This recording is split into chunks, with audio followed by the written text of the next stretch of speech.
السلام علیکم ناظرین، امید ہے آپ سب خیریت سے ہوں گے۔ آج میں آپ کو بتاؤں گا انوکھی سچائی۔ ایک آدمی کے 4 بیٹے تھے۔ وہ چاہتا تھا کہ اس کے بیٹے یہ سبق سیکھ لیں کہ کسی کو پرکھنے میں جلد بازی کا مظاہرہ نہ کریں۔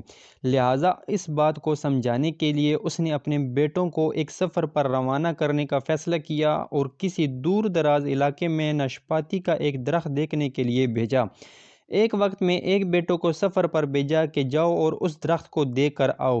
باری باری سب کا سفر شروع ہوا۔ پہلا بیٹا سردی کے موسم میں گیا، دوسرا بہار میں، تیسرا گرمی کے موسم میں اور سب سے چھوٹا بیٹا خزاں کے موسم میں گیا۔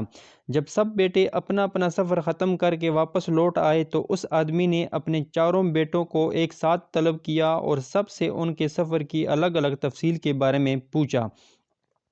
پہلا بیٹا جو جاڑے کے موسم میں اس درخت کو دیکھنے گیا تھا، اس نے کہا کہ وہ درخت بہت بدصورت، جھکا ہوا اور ٹیڑھا سا تھا۔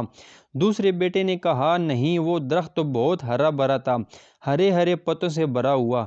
تیسرے بیٹے نے ان دونوں سے اختلاف کیا کہ وہ درخت تو پھولوں سے بھرا ہوا تھا اور اس کی مہک دور دور تک آ رہی تھی، اور یہ کہ اس سے حسین منظر اس نے پہلے کبھی نہیں دیکھا تھا۔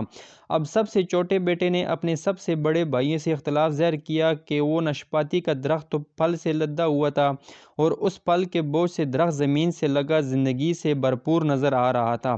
یہ سب سننے کے بعد اس آدمی نے مسکرا کر اپنے چاروں بیٹوں کی جانب دیکھا اور کہا تم چاروں میں سے کوئی بھی غلط نہیں کہہ رہا، سب اپنی اپنی جگہ درست ہیں۔ بیٹے باپ کا جواب سن کر بہت حیران ہوئے کہ ایسا کس طرح ممکن ہے۔ باپ نے اپنی بات جاری رکھتے ہوئے کہا تم کسی بھی درخت کو یا شخص کو صرف ایک موسم یا حالت میں دیکھ کر کوئی حتمی فیصلہ نہیں کر سکتے۔ کسی فرد کو جانچنے کے لیے تھوڑا وقت ضروری ہوتا ہے۔ انسان کبھی کس کیفیت میں ہوتا ہے تو کبھی کسی اور کیفیت میں۔ اگر درخت کو تم نے جھاڑے کے موسم میں بے رونق دیکھا ہے تو اس کا مطلب یہ نہیں کہ اس پر کبھی پھل نہیں آئے گا۔